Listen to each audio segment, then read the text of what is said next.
light, I am light. I am light, I am light. I am not the things my family did. I am not the voices in my head.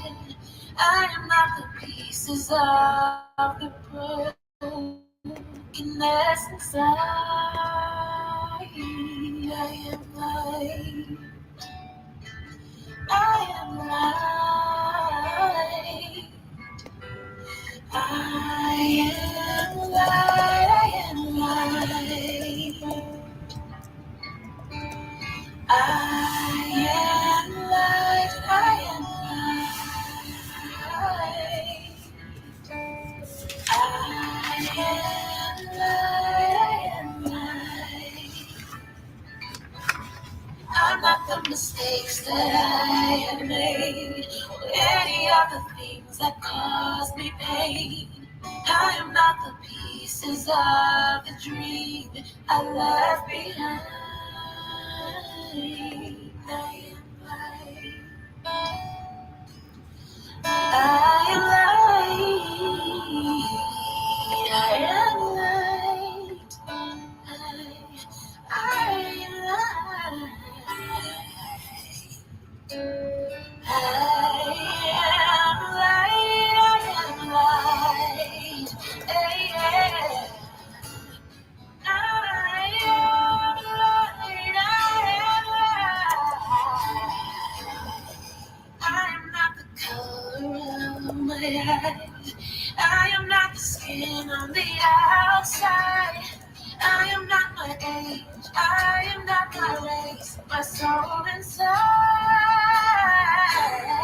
is all light. All light. All light. Yeah. All light. I am light. I am light. I am light. I am light. I am divinity defined. I am the God on the inside. I am a star, a piece of it all. I am light. Yay! That is such a beautiful song. Osiyo, everyone. Osiyo, thank you so much for being here this morning. Thank you so much for showing up for yourself to enjoy something. I hope today we will be having the coping skill of nurturing gratitude. First, I would like to share what my experience was like this morning. So this is day 5 of holding myself accountable to waking up and being ready to go by 6 a.m. So, yay! It has been a journey so far for sure. There have been at least 2 days so far that was very difficult to get out of bed. And I promise you, the main thing I think about is you all on the live and you all on the replay, and how after the 6 a.m. mark, even when I know it might be difficult to get up, I know I will feel so great about myself after in the afternoon and in the evening, knowing that in the morning time I pushed myself. So just for transparency, I do want to share what has been useful for me. So this is going to be my way of modeling today's coping skill. So I'm going to nurture my gratitude for myself, my gratitude for you all beautiful souls joining me on this journey and listening to this storybook with me. So What is one thing right now that is going well? I'm here. I woke up. I have water. I'm warm. I've got my space heater going. What about you? Let's do a community check-in. What is one thing right now that is going well?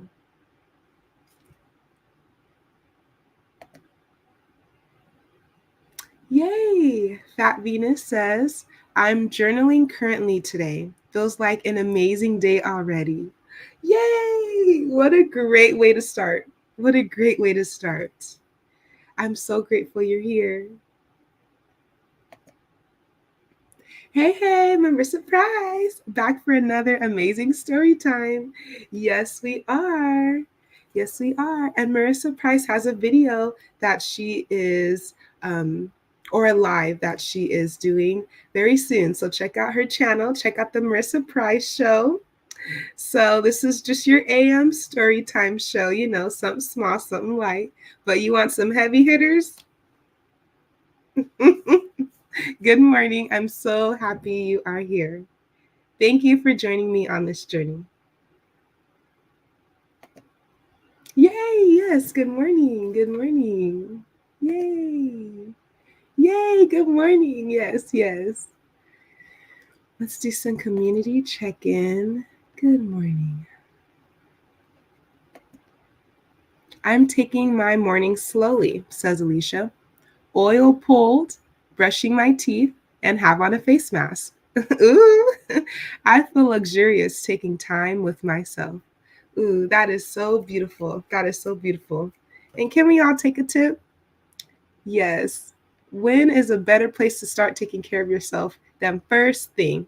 When's a better time to take care of yourself than first thing? Yay! I'm so happy you're all here taking care of yourself. All right. So this seems like a pretty good coping skill for the day. Nurture gratitude. What is one thing right now that is going well? I just thought about something right now. There is a YouTube video. If you ever are interested in looking it up, it's called The Science of Gratitude. And it's a super cute video. I watched it a lot when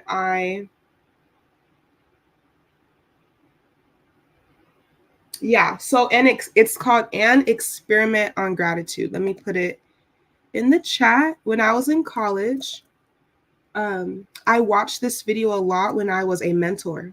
So in my mentor training, this was something that we did with our students. And we would watch this video and then we'd have a discussion on it. And I loved facilitating this discussion because the video shows a few, I don't want to ruin it, but there's nothing to ruin about a video that's just uplifting. Let's see. I just want to make sure I get you the, participant.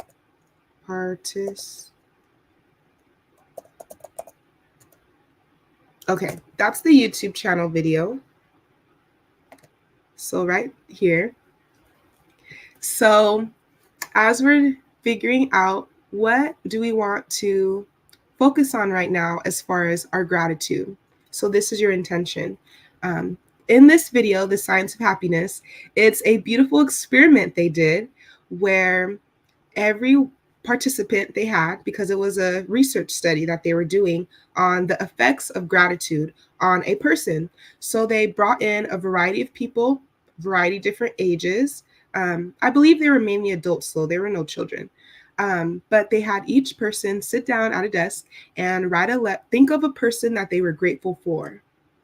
And they would have a paper and pen, and they wrote a handwritten letter of all the things they could think about that they were grateful for this person. And they did not know when they were reading this letter that after they wrote, or they did not know that as they were writing this letter, that after they wrote the letter, they were going to be tasked with calling that person up on the phone right there in the moment and read that letter to them. And so as you watch the video, you can watch how when the person reads the letter out loud, even when they're contemplating who to choose, and even after they've called the person and shared their letter with them. It's just a beautiful finding. So I'll leave it there. I want you to engage in your curiosity. And if you're interested, go and see what ended up happening. But yes, here's the video, and experiment in gratitude. And again, this is something I did with my first time college students when I was a peer mentor. And this was one of my favorite activities that we did. So you can also do this with your friends, do this with your peers, do this with yourself, do this with your family members. I know Valentine's Day is coming up. Do this with your girls. Who inspires you? Who are you grateful for? Who shows up for you in ways that you just don't even sometimes have the words, or feel like you don't have the words to express it? But you know what? And we can take the time to find the words and then share those words with that person. Yay, awesome. All right, let's see. Marissa says, one thing that is going well is that I'm slowly coming back into myself after a rough few years. Yes. Welcome home. Welcome home. That is beautiful. Thank you so much for sharing. I agree, Alicia. Wasn't that beautiful? Whew. All right, nurture gratitude. What is one thing right now that is going well? So let's go ahead and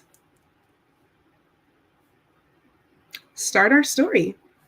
After the story, I do have a additional reading that I want to share with you. So if you would like to stick around for that, I encourage you. It is on grieving mindfully. So it's going to be a reading on the spiral staircase, is what they call it. But we're going to be reading about understanding grief. We're going to be reading about where grief goes, understanding your feelings, coping with grief, acute grief versus subtle grief. So I understand it's early. So if that's a little bit too much for this morning, that's okay. Come back to the replay. I'll be posting this on my YouTube channel, Teatime.beauty. So come join, come one, come all. So we are going to read our story time first. And then afterwards, we will be holding space for a conversation around mindfulness, grief, and a compassionate and spiritual guide to coping with loss. That's what this book is. So yeah, we'll be doing after that the story time. This morning, this week, this whole year, but this week specifically, I will be sharing a new or a different book from our author of the week, which is Alicia Renice, the artist. So check her out on YouTube, check her out on her website. So check out my community board, and I will have a different book that I'm promoting for her and for me, because I want more of my community to be tapped in to women authors that are doing the thing, that are saying the things, that are holding space for the things that we need space held for. Everybody's not willing to do it for us, and sometimes we don't know how to do it for ourselves in ways that produce results that we're looking for. And that's where community comes in. It's so beautiful. You don't have to do it alone. You're not alone. Okay. Yay! Marissa Price says, at Alicia, thank you so much. Grateful for you. See? See? I told you. Go check her out. She's so supportive. Check out Marissa Price too. Marissa says, Danny, thank you so, so much. I'm grateful for you and for this beautiful space that you've created. Thank you. Hey, and I would say you, Marissa, and you, Alicia, are my mentors also. So I can always find a teacher in others, and I can be a student. I'm okay being a student. And I would tell my mentees that as well. So in college, when I was a mentor, I would tell them, hey, I'm learning from you, and I'm benefiting from holding space with you just as much hopefully as you're benefiting from me. So, yes. All right. So that was a beautiful coping skill of the day. Thank you for participating with me. Nurture gratitude. What is one thing right now that is going well for you? Keep that in mind. Okay.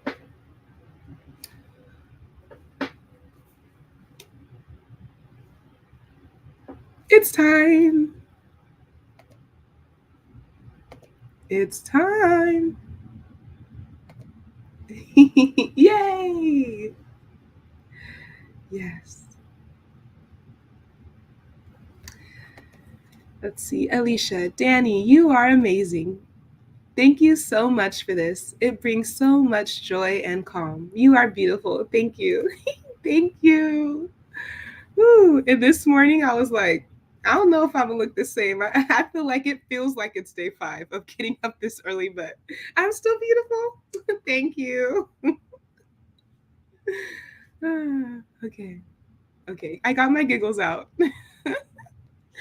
So today we are reading Ian, the Soldier's Son.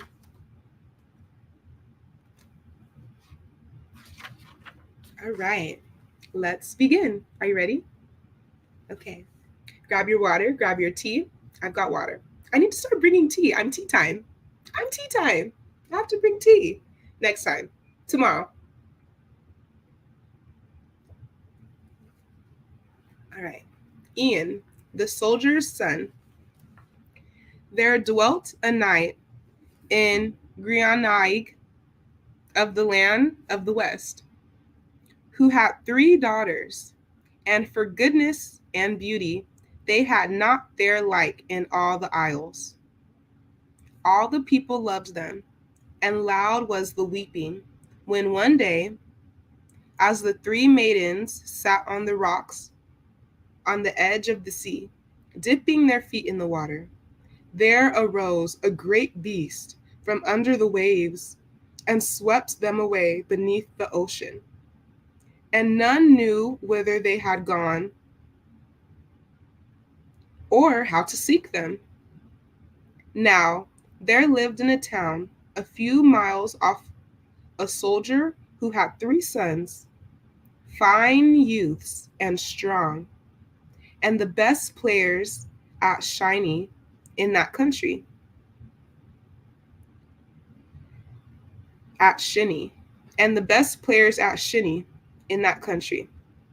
At Christmastide that year, when families met together and great feasts were held, Ian, the youngest of the 3 brothers, said, "Let us have a match at shinny on the lawn of the knight at Grianaig, for his lawn is wider and the grass smoother than ours."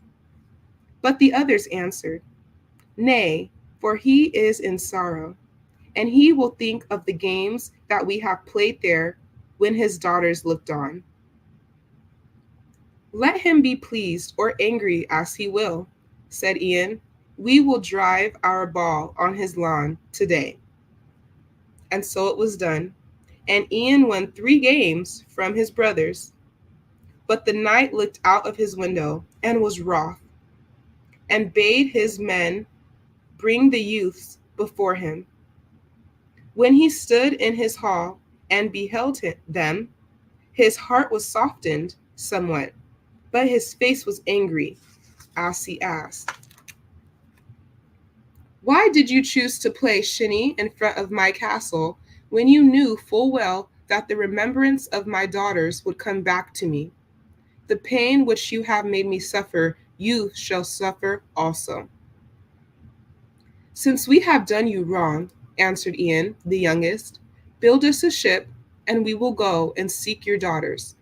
Let them be to windward or to leeward, or under the 4 brown boundaries of the sea. We will find them before a year and a day goes by, and will carry them back to Grianaig."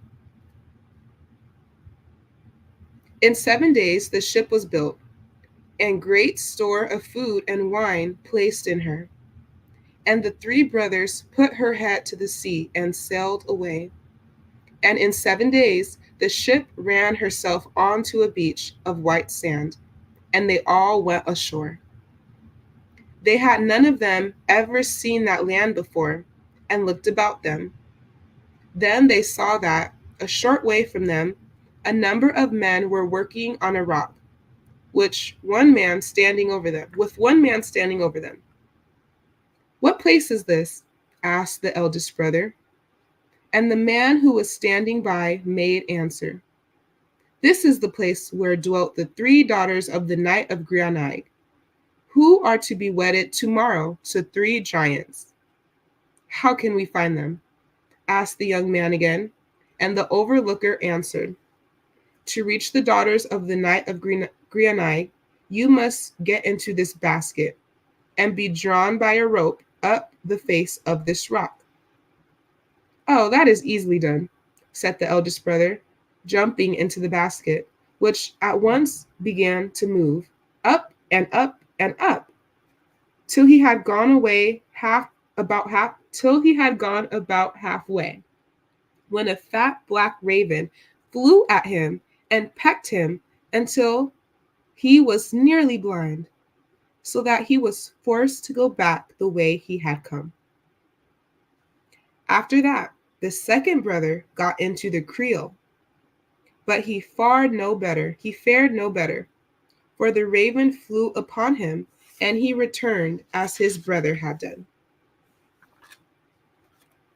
"Now it is my turn," said Ian, but when he was halfway up, the raven set upon him also. "Quick, quick," cried Ian to the men who held the rope. "Quick, quick, or I shall be blinded." And the men pulled with all their might, and in another moment Ian was on top, and the raven behind him.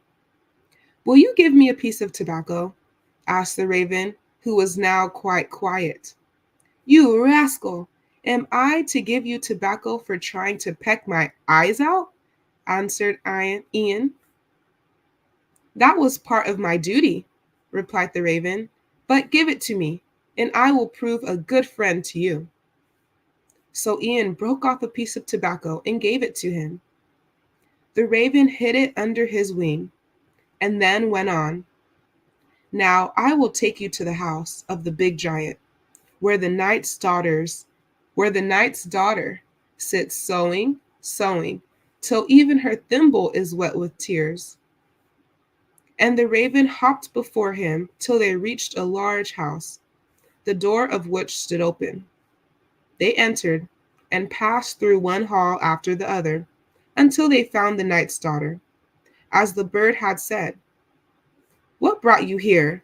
asked she. And Ian made answer, "Why, may I not go where you can go?" "I was brought hither by a giant," replied she. "I know that," said Ian, "but tell me where the giant is, that I may find him." "He is on the hunting hill," answered she, "and naught will bring him home save a shake of the iron chain which hangs outside the gate. But there, neither to leeward, nor to windward, nor in the four brown boundaries of the sea, is there any man that can hold battle against him, save only Ian, the soldier's son, and he is now but 16 years old. And how shall he stand against the giant? In the land whence I have come, there are many men with the strength of Ian," answered he. And he went outside and pulled at the chain, but he could not move it, and fell on to his knees. At that he rose swiftly, and gathering up his strength, he seized the chain, and this time he shook it so that the link broke. And the giant heard it on the hunting hill, and lifted his head, thinking, "It sounds like the noise of Ian, the soldier's son," said he, "but as yet he is only 16 years old. Still, I had better look to it." And home he came. "Are you Ian, the soldier's son?" he asked, as he entered the castle.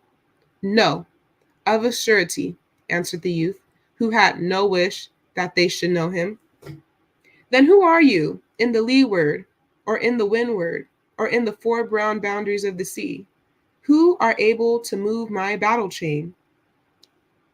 That will be plain to you after wrestling with me, as I wrestle with my mother.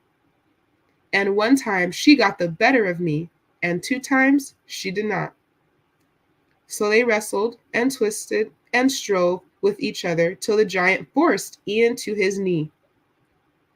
You are the stronger, said Ian, and the giant answered, all men know that. And they took hold of each other once more, and at last Ian threw the giant, and wished that the raven were there to help him. No sooner had he wished his wish than the raven came. Put your hand under my right wing, and you will find a knife sharp enough to take off his head, said the raven. And the knife was so sharp that it cut off the giant's head with a blow. Now go and tell the daughter of the knight of Grianai, but take heed lest you listen to her words, and promise to go no further, for she will seek to keep you. Instead, seek the middle daughter, and when you have found her, you shall give me a piece of tobacco for reward. Well, have you earned the half of all I have?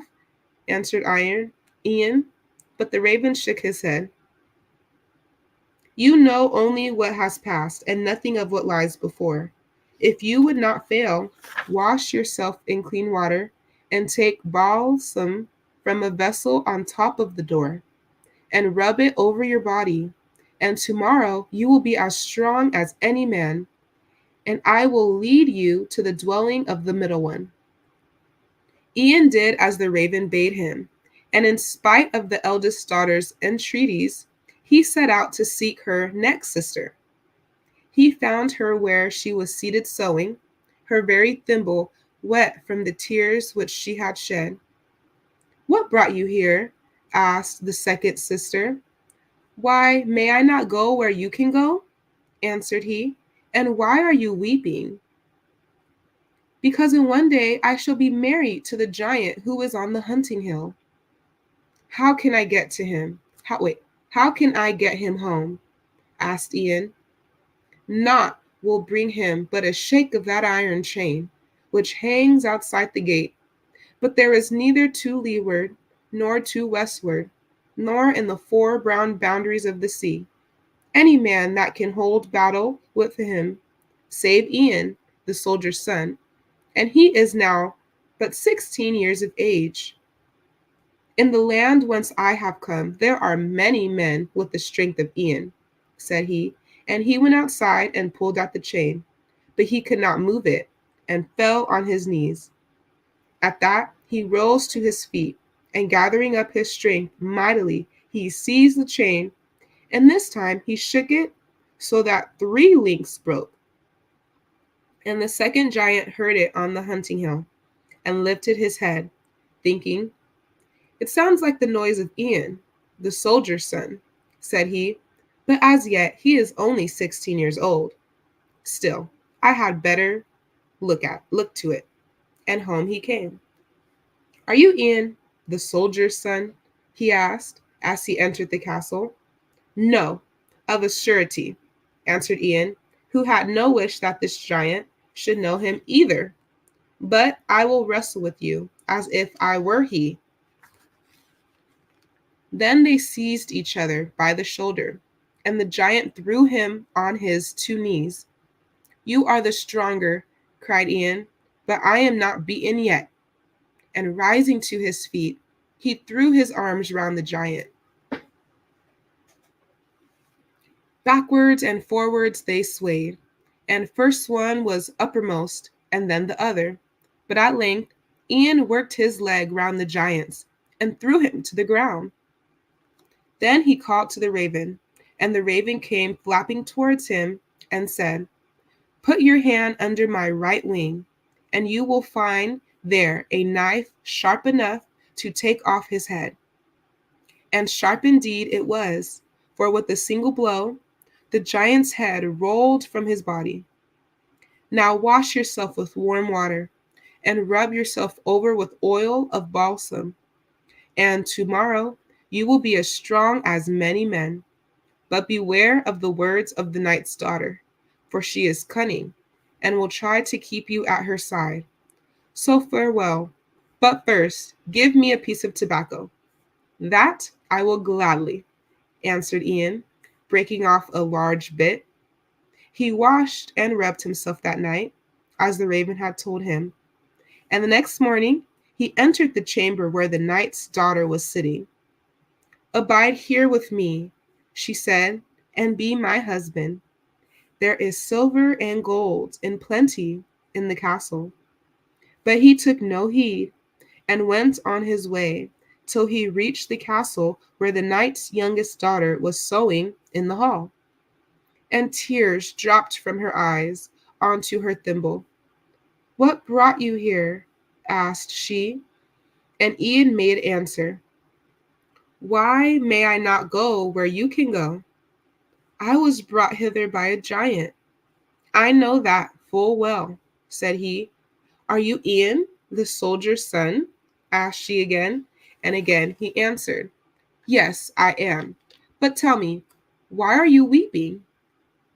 Tomorrow the giant will return from the hunting hill, and I must marry him, she sobbed.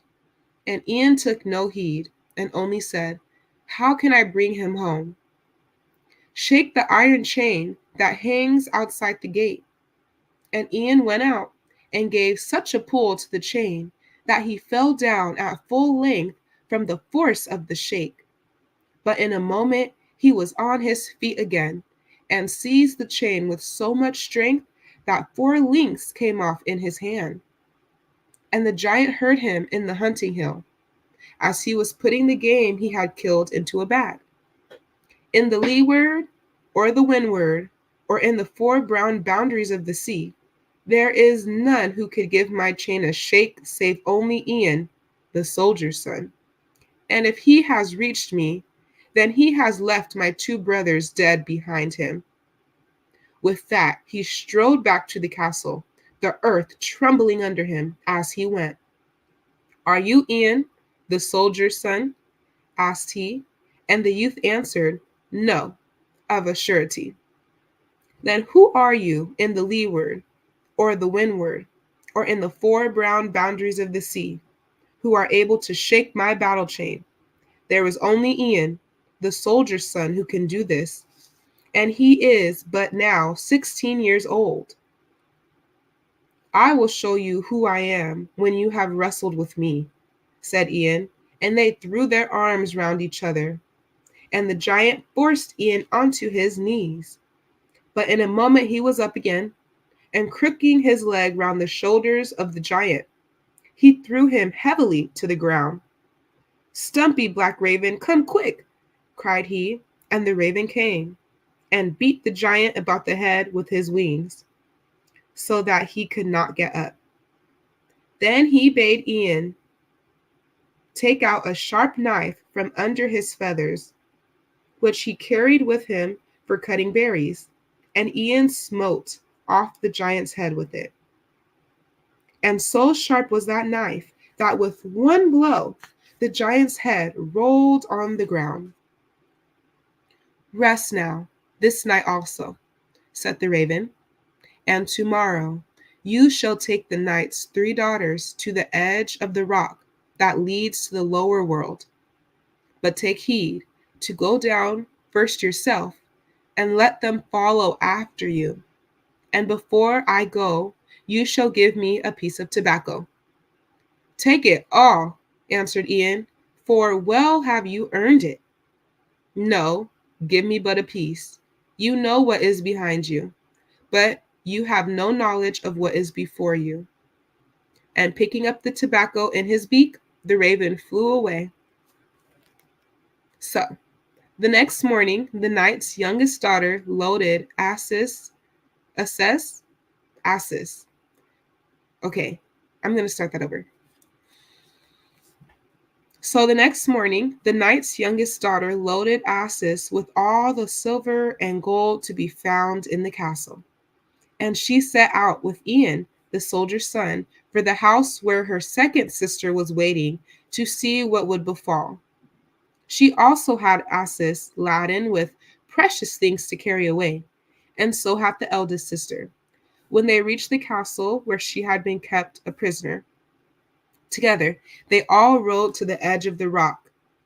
And then Ian lay down and shouted, and the basket was drawn up, and in it they got one by one and were let down to the bottom. When the last one was gone, Ian should have gone also, and left the three sisters to come after him. But he had forgotten the raven's warning, and bade them go first, lest some accident should happen. Only he begged the youngest sister to let him keep the little gold cap, which, like the others, she wore on her head. And then he helped them, each in her turn, into the basket. Long he waited, but wait as he might, the basket never came back. For in their joy at being free, the knight's daughters had forgotten all about Ian, and had set sail in the ship that had brought him and his brothers to the land of Grianaig. At last he began to understand what had happened to him, and while he was taking counsel with himself what had best be done, the raven came to him. "You did not heed my words," he said gravely. "No, I did not, and therefore am I here," answered Ian, bowing his head.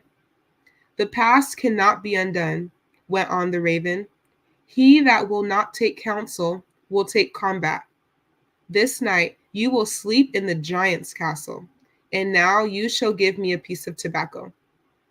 "I will, but I pray you, stay in the castle with me."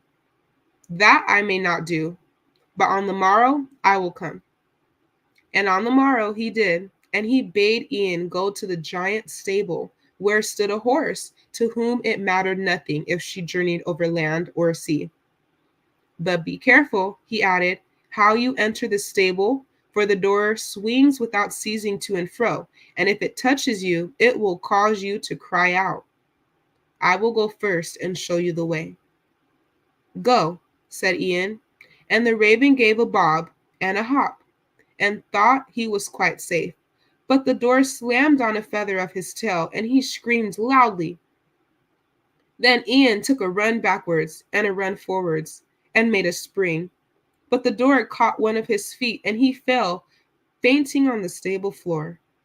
Quickly the raven pounced on him and picked him up in his beak and claws, and carried him back to the castle, where he laid ointments on his foot till it was as well as ever it was. "Now come out to walk," said the raven, "but take heed that you wonder not at aught you may behold, neither shall you touch anything. And first give me a piece of tobacco." Many strange things did Ian behold in that island, more than he had thought for. In a glen lay three heroes stretched on their backs, done to death by three spears that still stuck in their breasts. But he kept his counsel and spake nothing.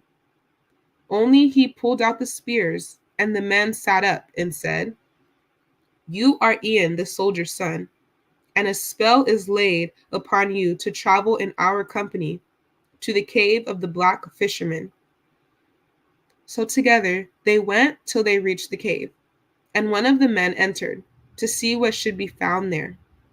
And he beheld a hag, horrible to look upon, seated on a rock, and before he could speak, she struck him with her club and changed him into a stone.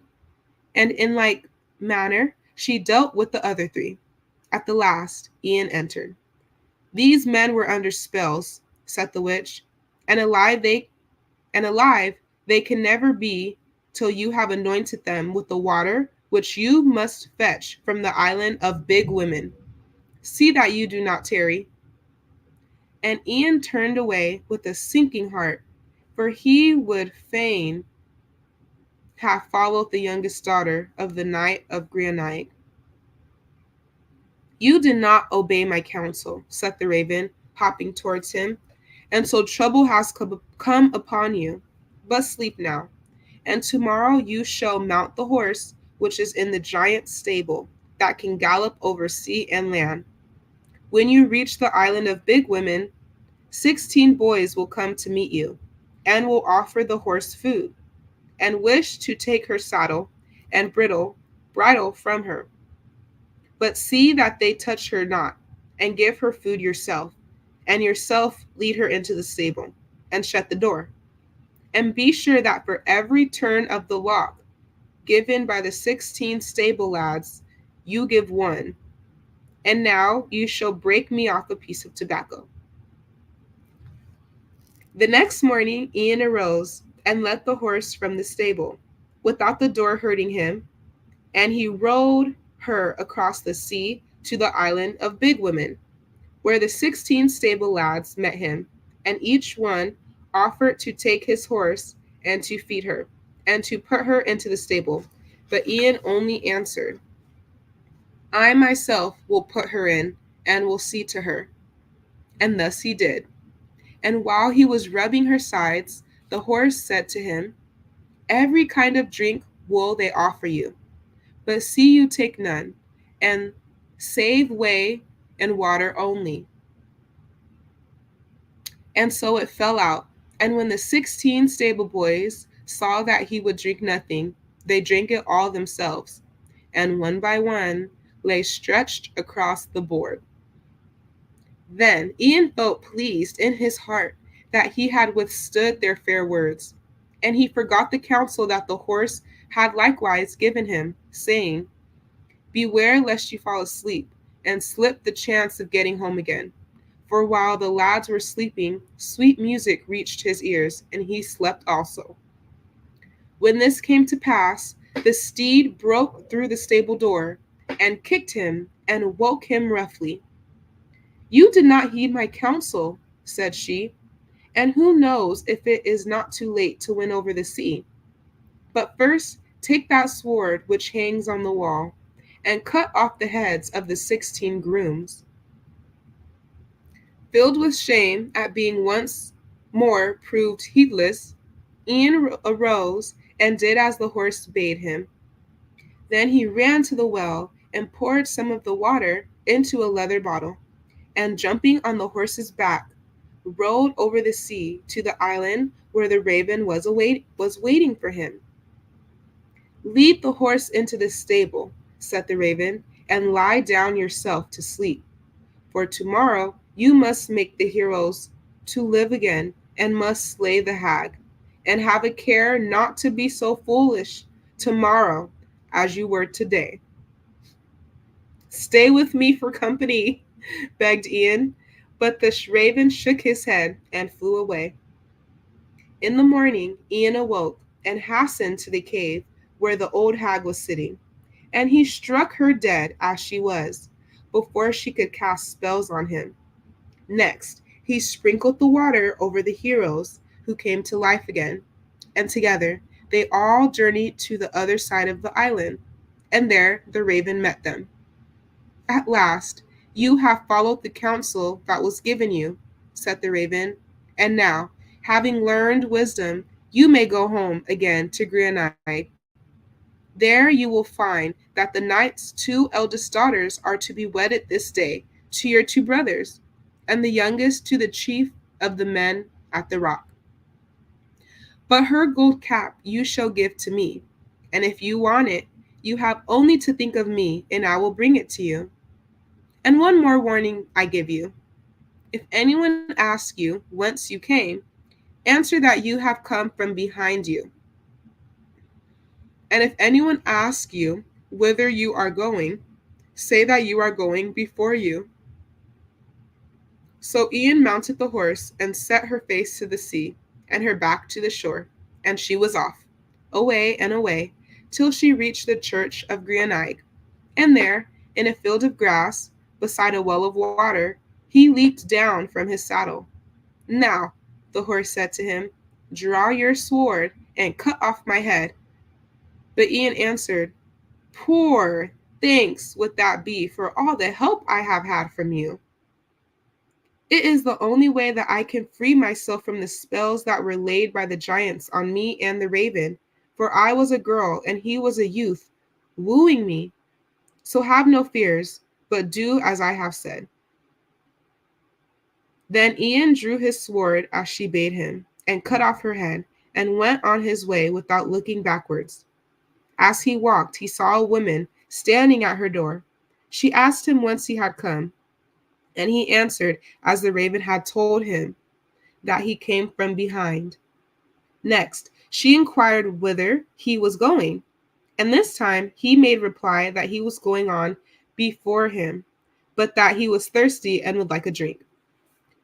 "You are an impudent fellow," said the woman, "but you shall have a drink." And she gave him some milk, which was all she had till her husband came home. "Where is your husband?" asked Ian, and the woman answered him, "He is at the knight's castle, trying to fashion gold and silver into a cap for the youngest daughter, like unto the caps that her sisters wear, such as are not to be found in all this land. But see, he is returning, and now we shall hear how he has sped." At that the man entered the gate, and beholding a strange youth, he said to him, "What is your trade, boy?" "I am a smith," replied Ian. And the man answered, "Good luck has befallen me, then, for you can help me to make a cap for the knight's daughter." "You cannot make that cap, and you know it," said Ian. "Well, I must try," replied the man, "or I shall be hanged on a tree, so it were a good deed to help me." "I will help you if I can," said Ian, "but keep the gold and silver for yourself, and lock me into the smithy tonight, and I will work my spells." So the man, wondering to himself, locked him in. As soon as the key was turned in the lock,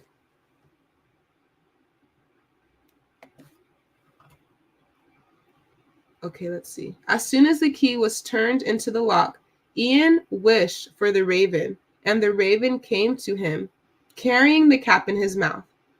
"Now, take my head off," said the raven. But Ian answered, "Poor thanks were that for all the help you have given me."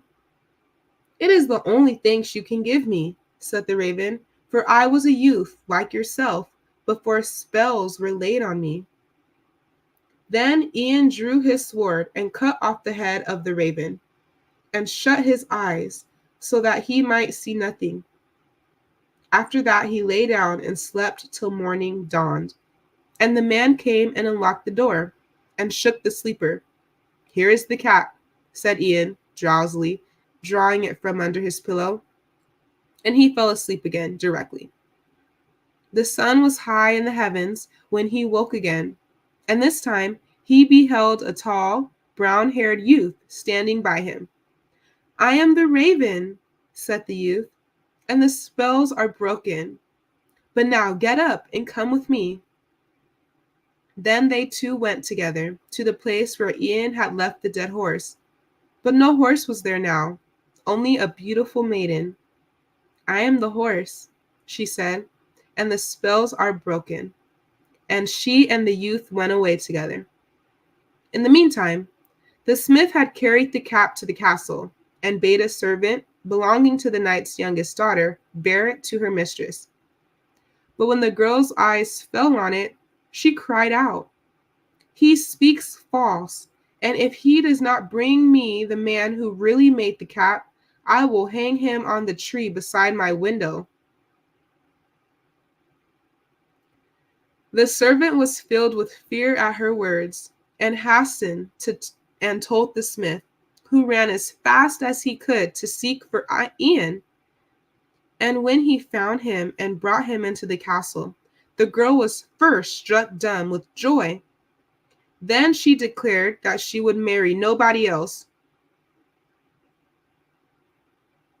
At this, someone fetched to her the Knight of Granite, and when Ian had told his tale, he vowed that the maiden was right, and that his eldest daughters should never wed with men who had not only taken glory to themselves, which did not belong to them, but had left the real doer of the deeds to his fate. Okay, I'm going to read that again. At this, someone fetched to her the Knight of Greenock, and when Ian had told his tale, he vowed that the maiden was right, and that his eldest daughter should never wed with men who had not only taken glory to themselves, which did not belong to them, but had left the real doer of the deeds to his fate.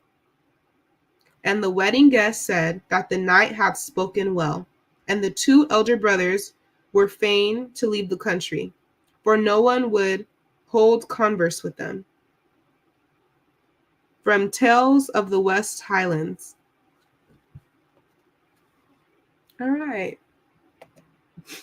Right. Each one of these stories, I'm just like, wow. There's always something. There's always something. Oh my gosh. Well, yay! We did it. That was Ian the Soldier's Son, from the Orange Fairy book. Interesting. That was something. There's always something going on with these stories. So I am so interested on your thoughts, and moving forward, I'm interested in this as well. How does our coping skill, which again, our coping skill is nurture gratitude, how does our coping skill go along with the story we read? Because I've been kind of noticing they kind of go together. Like, I had a lot of gratitude for the raven and the horse, especially the raven. The raven was like, I like the part where it was like, the raven gave the wisdom and then was like, give me tobacco as like a reward. But he wasn't greedy about it. Give me all your tobacco because I helped you. He was like, no, give me a piece. And the raven knew you might need me again. And even towards the end, after mistake, or like, not, well, it kind of was a mistake, like not following along with the directions that the raven was giving. The raven was like, okay, like, don't mess up again like today, or don't mess up tomorrow like you did today. Like, if that's not tough love, I don't know what is. But just, it was accountability. The raven was a perfect example of a mentor. And that's kind of what I was talking about in the beginning, how I used to mentor. I used to feel like the raven. And I had other mentors who were faculty at the college, and they were my mentors, and I felt like they were the raven for me. So who's your raven? Who's your person who's gonna constantly be there to give you guidance along the way? How can you be your own raven? Okay. Yay! So that was our story of the day, and I really loved that. So let's go ahead and read from Grieving Mindfully. I am going to play some lo-fi as I'm reading this, just so in the back we have something soothing to listen to. Okay. But we will be reading digestive issues. Sorry about that. Please stand by.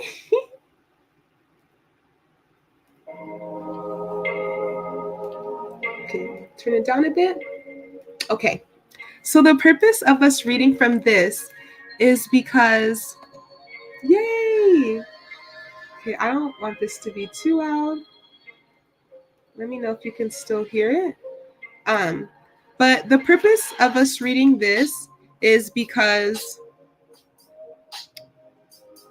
grief looks a lot of different ways, and regardless if you are experiencing it right now, you might know someone around you who's experiencing it, or it might be helpful for you to know the language around grief to feel more confident in navigating through it. And confidence is going to come and go in this process because it's not linear. And when I read this that I'm going to read to you, I really like how they explain grief as a spiral staircase. So I just want to offer space and an opportunity for other people to hear this. So whatever resonates, it can stick in your brain, and either this can be useful for you or someone else. Okay. So thank you so much for being here with me. I appreciate you so much. Oh, this makes it so worth it to be in community. Yay. Thank you. Thank you. Let me drink some water, actually.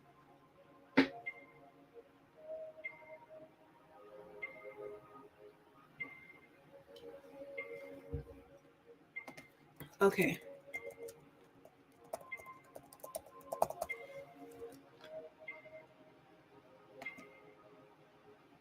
So before we begin, let's take 3 deep breaths together. Ready? Okay. Loosen your shoulders. Move your neck around. Bring your right ear to your right shoulder.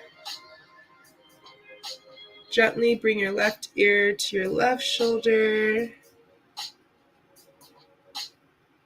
Move your head to the back, roll it to the back. Back to the right. Now roll it to the left, to the front.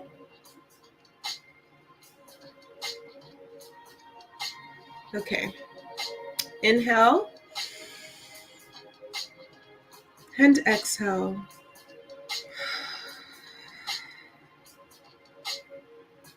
Inhale. And exhale.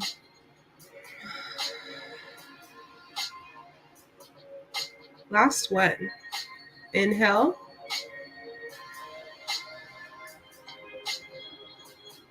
And exhale. All right. Yay!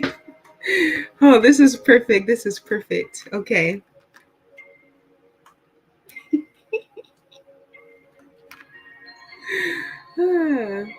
Okay. Nurturing gratitude. Let's go ahead and think about our coping skill as we read. All right. All right. Understanding grief. Oh, ooh, I'm going to go a little bit before this. Okay. We grieve whenever an anchor in our understanding of our identity is lost. Picture your identity as a necklace of precious stones that comes undone and needs to be restrung. If some stones are lost, new ones must be added to replace the old ones. Grief can be understood as the process of picking up the piece of someone you had assumed would always be there, or without a relationship that was a crucial part of your life, the stream. Grief is the process of finding out who you are in a world that is barely recognizable because of the tremendous change that has taken place. You may not be able to answer the question, "Who am I?" for a long time after your loss. Can we hear me okay? Is the music too loud? I just want to check in. How's the music? Is it going okay with the reading? Just want to check in. Okay. Understanding grief. A common concern voiced by grieving people is what they can expect of the grieving process. Okay, thank you. This is almost an impossible question to answer, since everyone's journey through grief is different.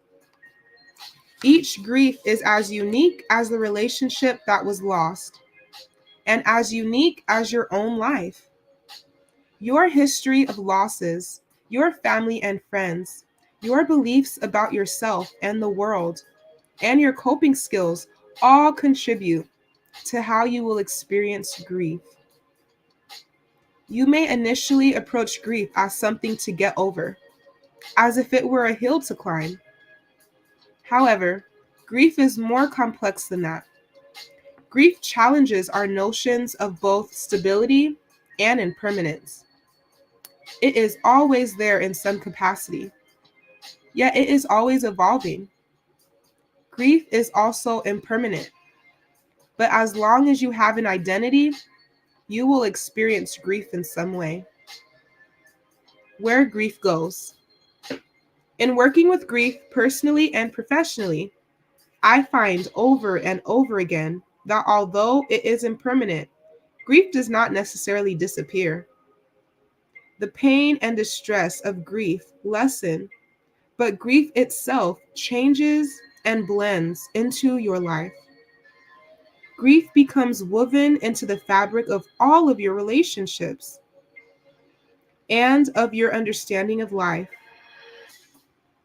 Although grief stems from the end or loss of a relationship in some form, it can also be the beginning of a much larger journey, a journey into the very meaning of your life. By understanding how grief unfolds and how it blends into your life, you can view grief as a powerful teacher. Grief is a part of life, and like life, it is unpredictable. Although many people advocate thinking of grief in stages or phases, which implies a progression from one state to the next, I have not found this way of thinking to be accurate or helpful. Separating a deeply emotional journey like grief into stages implies that there is no going back, that once you pass through a certain stage, you're not supposed to revisit it again. As I discussed in Chapter 1, thinking of grief in phases or stages also implies a sense of predictability or order. However, I find that grief is often one of the least logical and predictable experiences of life. No one can predict exactly how long grief will last, or how any particular day in the coming year may feel. Grief has many lessons for all of us, and each of them can be learned and relearned, not always predictably. Coping with grief. It is very easy to get overwhelmed by how grief feels. However, underlying the painful and distressing emotions of grief is your ability to feel. The intensity of your feelings points to the emotional potential that you have in all of your relationships. In other words, the distress of grief is an indication of how deeply you can feel and how deeply you can feel for someone else. This emotional potential feels particularly overwhelming in grief because the person with whom it would have been shared is gone. For most people in the world, loving someone is the most special task of their life. It would be impossible to engage in this task if you were unable to feel deeply. And this is precisely what grief tells you you are capable of doing. Understanding your feelings. When you are in a relationship with someone, you may feel different emotions each day. Love, anger, happiness, distress, gratitude, and frustration. All of these emotional ups and downs are part of the natural course of being with someone, no matter what the nature of the relationship is. Your feelings may change from one day to the next in both large and small ways. You may love someone intensely, yet be irritated by something he or she does or does not do, or they. You may feel anger one day and deep love the next. But having these emotions does not guarantee that you won't feel the many emotions in between. We don't say, I was in the stage of love on Monday, or I was in the stage of upset on Thursday. We recognize the ups and downs as part of the relationship's constant flow. Similarly, as you grieve, you may experience many emotional ups and downs. Just as characterizing relationships as having stages or phases usually does not describe how you experience them day to day, thinking about grief as having stages also fails to acknowledge the inevitable emotional ups and downs that characterize it. However, I have found that grief is characterized by periods of intense distress and relative calm that can be referred to as acute and subtle grief. Acute grief. When you experience acute grief, it is the only thing that you can attend to. It demands all of your attention, and you know that it is grief that is being experienced. It may gradually lose its intensity, but it can still interfere with your ability to do everyday tasks. When you re experience it, acute grief makes you feel like you have gone back to the days when the loss you suffered was new and completely overwhelming. A lot of the time, feelings of acute grief will remind you just how nonlinear emotions can be. They may not follow a logical or straightforward pattern and may arise as if from nowhere or for no apparent reason. I have found that during the process of grieving, many people repeatedly re experience the same intense emotions. Sometimes these re experienced feelings, described as acute grief, can be more intense than they were the first time around. You probably first experienced acute grief as the moment of your loss. Acute grief is the ground zero of grief. It is the reference point of all of your other emotions. Acute grief isn't necessarily marked by sadness or crying. It can feel like anger, anxiety, loneliness, and vulnerability. It can feel like many different emotions all at once, or like one in particular. Subtle grief. As time goes on, most of your distressing feelings diminish in intensity.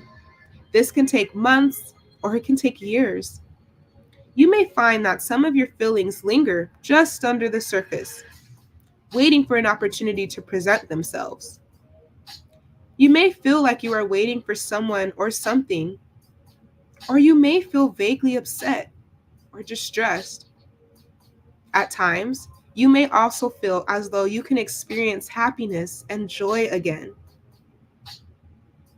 Over the course of time, you may find that your grieving process is marked more by the blues or even periods of joy than the intense emotions of acute grief.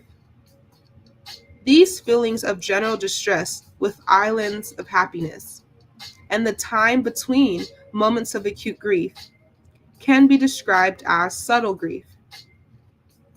When you experience subtle grief, you are able to go to work and carry on with your life, but you are still grieving.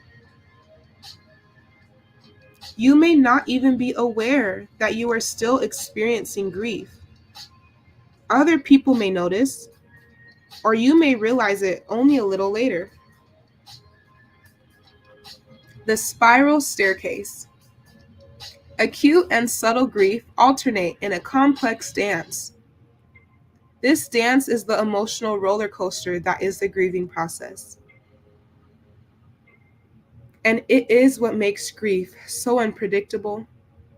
When you have experienced subtle grief for a while, you may feel that you have come through the worst of it, and you may indeed be done with the worst of it.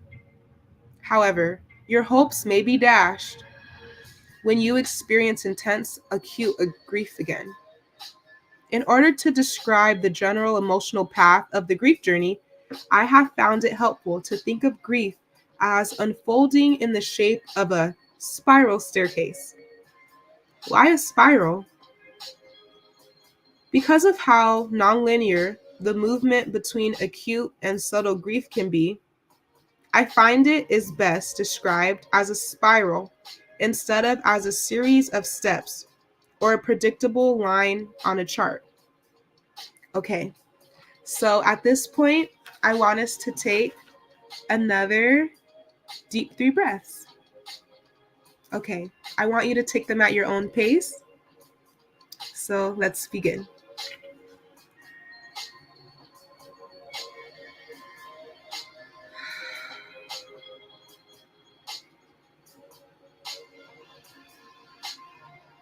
You can put your hand over your heart as well.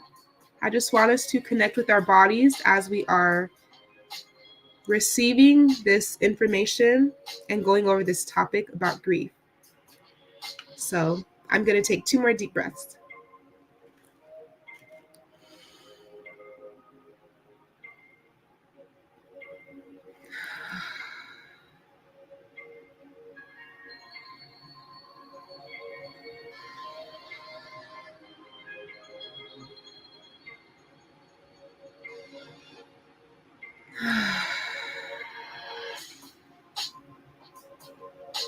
Awesome. All right, let's see some comments. Marissa says, I'm thinking about how this society often does not give us any space or time to grieve. So important. It's so true. It's so true. And especially when we all grieved 2020 and on. We all lost something that we expected to just be there. So yeah, it can be a person, thing, an event. You can even grieve a routine you used to do. You can even grieve an opportunity. It's that hope. You can grieve a hope you had, a dream you had. Still have it. You can still grieve something that you still have, but it changed. It's not exactly the same anymore. Right. So how do we do that for ourselves? How do we hold space for ourselves while we're grieving when our identity is changing while we're grieving? I mean, identity is constantly changing, but when we're grieving, we're definitely aware of it. So yeah, thank you so much, Marissa. I'm gonna leave that comment up there. I love that. Okay, are we ready? Let's learn about the spiral staircase. Each circuit of the spiral represents a turning point in your relationship with the loved one you have lost and with your relationship to grief, and is marked by a period or episode of acute grief. These circuits of the spiral are the emotional ups and downs of subtle grief.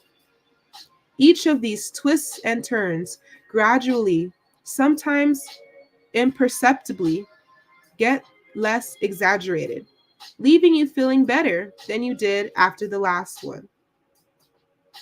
Jackson was a police lieutenant who showed up for a grief support group I co-facilitated. Jackson was very expressive in the group. He sobbed and shook uncontrollably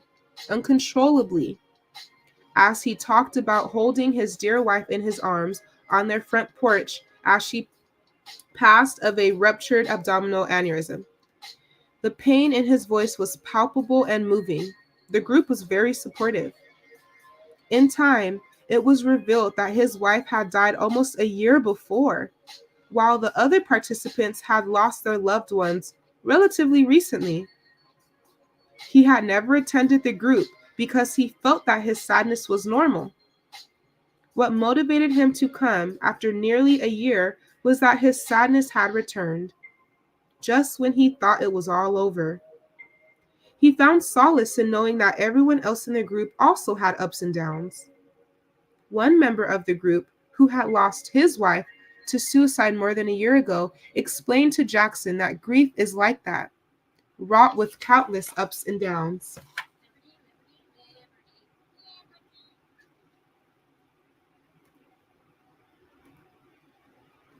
Okay.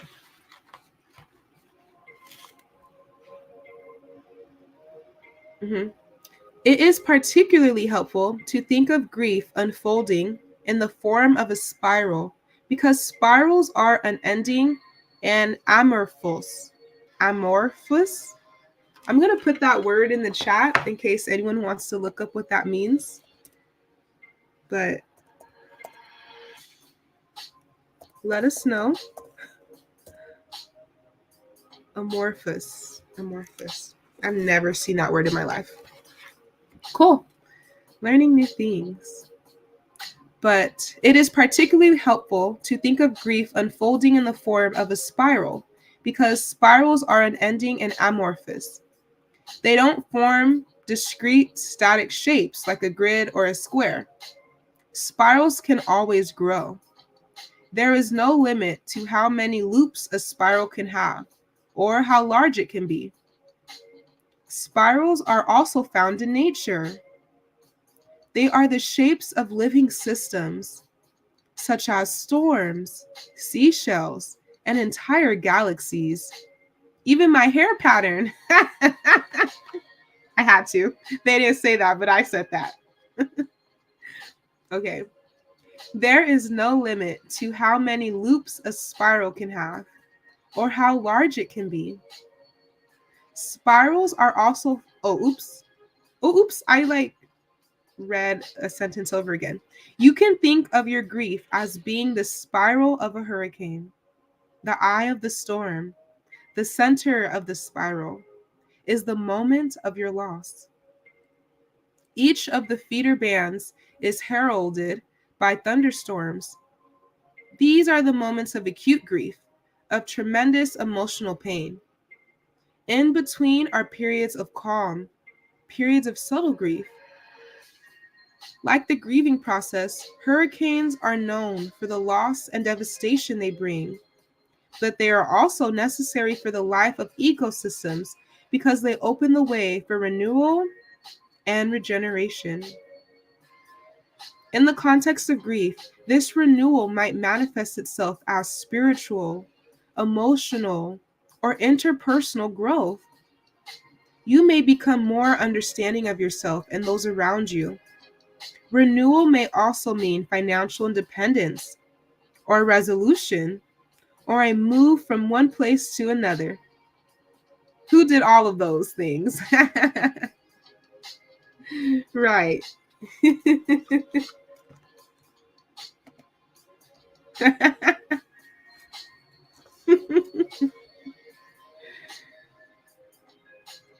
The gradual movement toward growth and regeneration takes place within the loops of your grief process or spiral.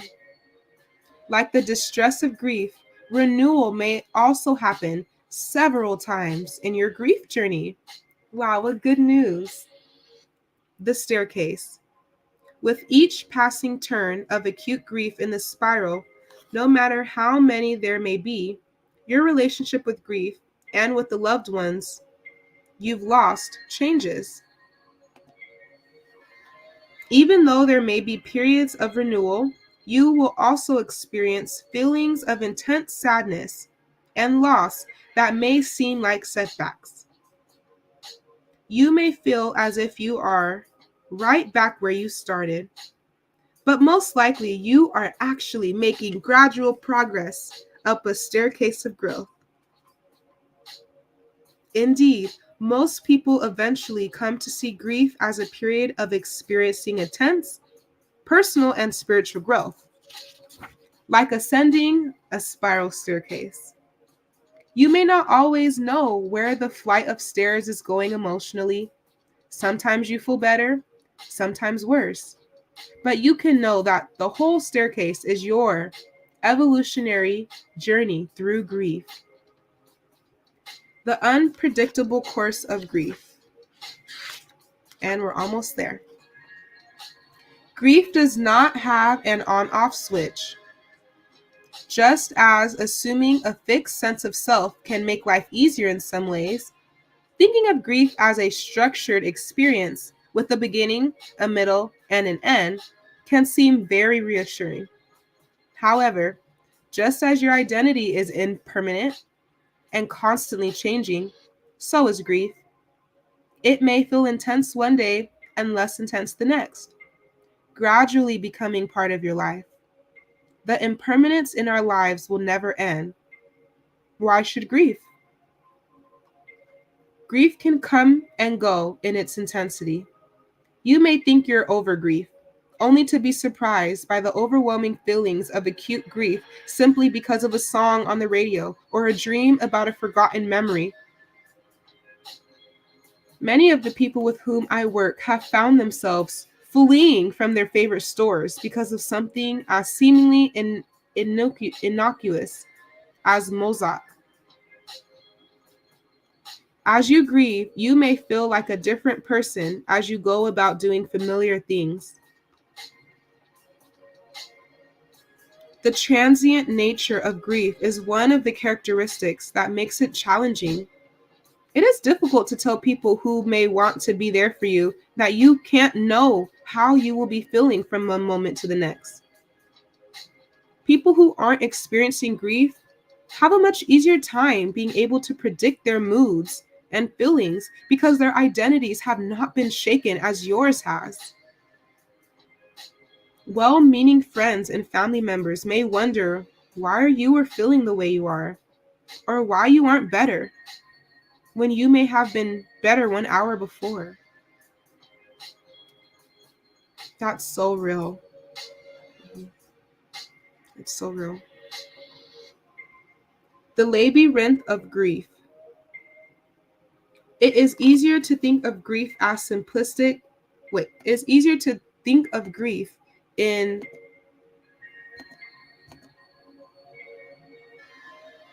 yay!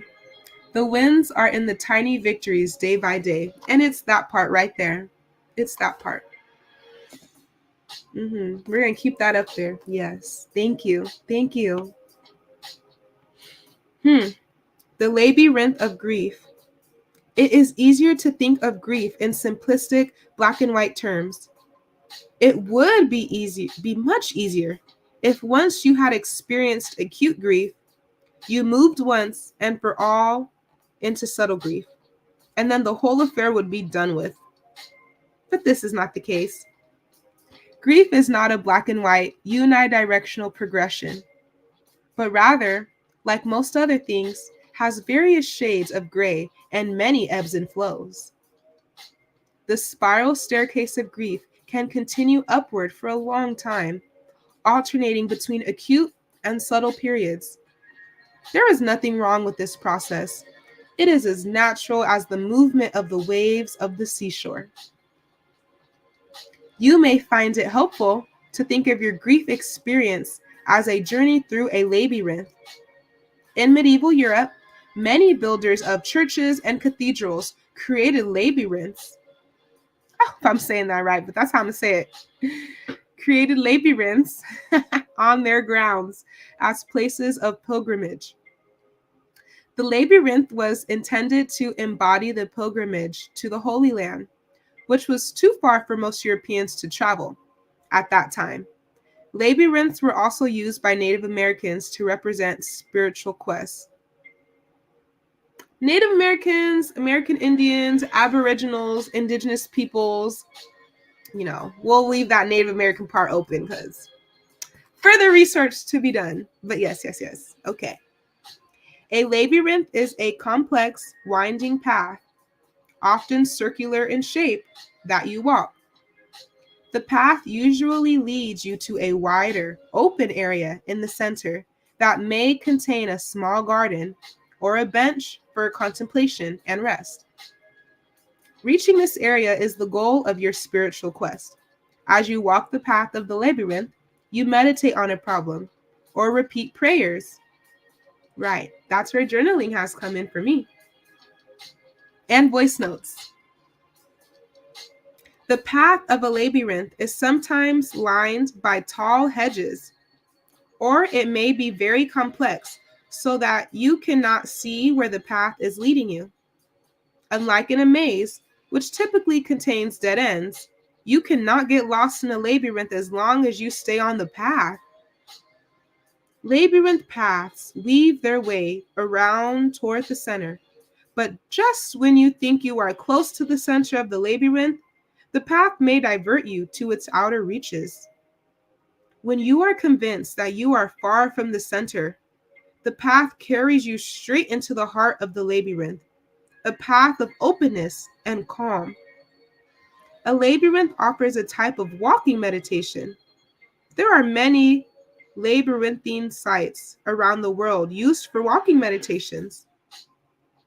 This is going to be an interesting word. Circumambulating the Kaaba in Mecca is a walking meditation that is the goal of the Muslim pilgrimage. There is a walking meditation path that travels up each shore of the river Ganges in India, and there is one around Mount Kailash in western Tibet. Closer to home, Grace Cathedral in San Francisco has a labyrinth open to the public. In addition, farmers will sometimes carve labyrinths into their cornfields, depending on the season. The spiral staircase of grief is much like a labyrinth. It can be particularly disorienting at first, until its twists and turns become, if not familiar, at least expected. The first year or so of grieving can be disorienting in this way. The next chapter will help you get your bearings. You cannot get lost in the labyrinth of your grief, as long as you stay on the path and remember what Birbal said. This too shall pass. Yay!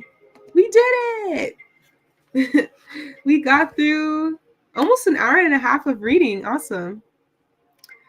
Thank you so much for being in community with me. I want to share a testimony now. And I'm honored to be able to share this in such a safe space like this. So, yesterday I went out dancing. I went to, it was called Foha, and that is a type of music in Brazil. And they were singing in Portuguese, I believe. And it was like music that they were saying is just meant to bring peace, joy, just have everyone feel free. And I just felt like a bird when I was dancing, and it was like partner dancing. And so everyone had a partner, and each song, everyone would switch partners. And I'm just thinking about, at the end of the event, they shared that on March 3rd, they will be having someone from Brazil coming over and holding a class. And it's going to be a 2-hour class, and it's for beginner and intermediate dancers. And I was immediately reminded, once they said March 3rd, that is the anniversary date of my great-grandmother going to leave this earth and be with me in the spiritual realm. So this year it will be the 3rd year, I believe. I think this might be the 3rd year or the 2nd year anniversary. But in my heart, I immediately knew I have to go. I have to go and spend 2 hours dancing on that day.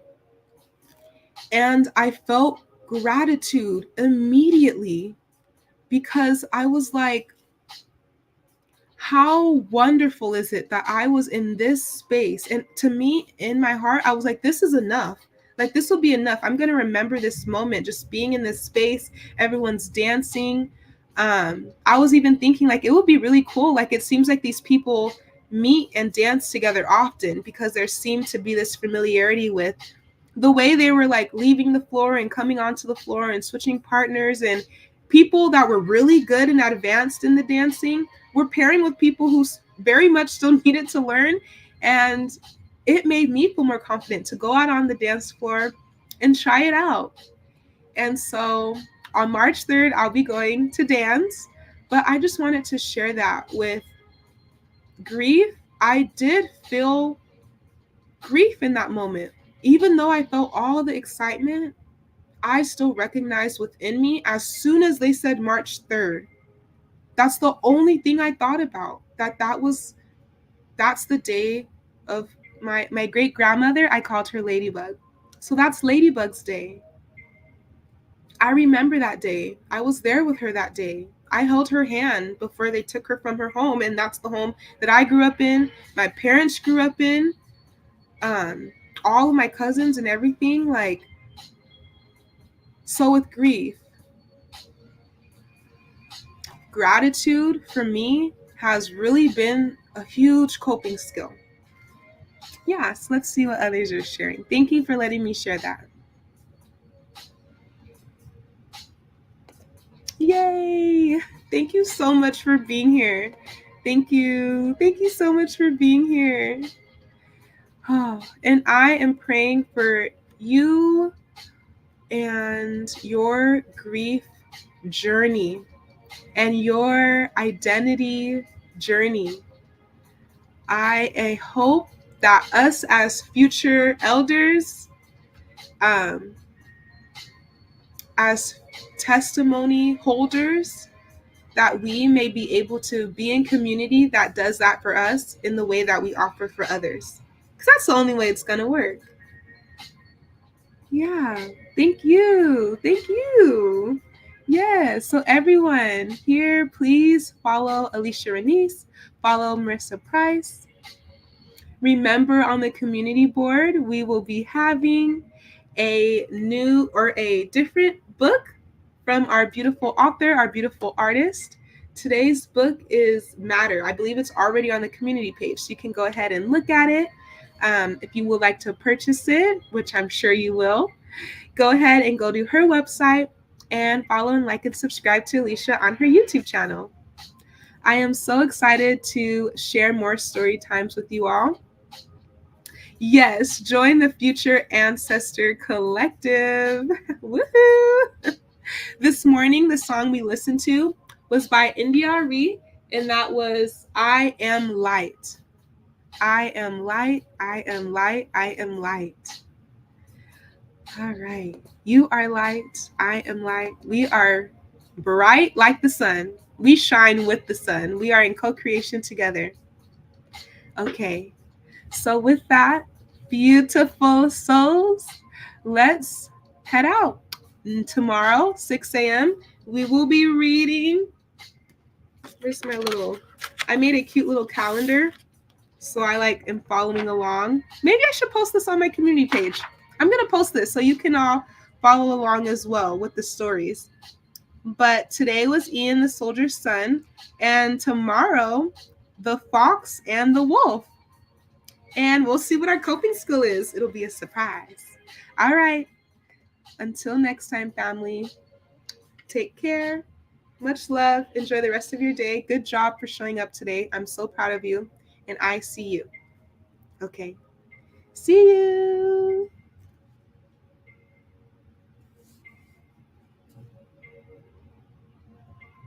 Yay.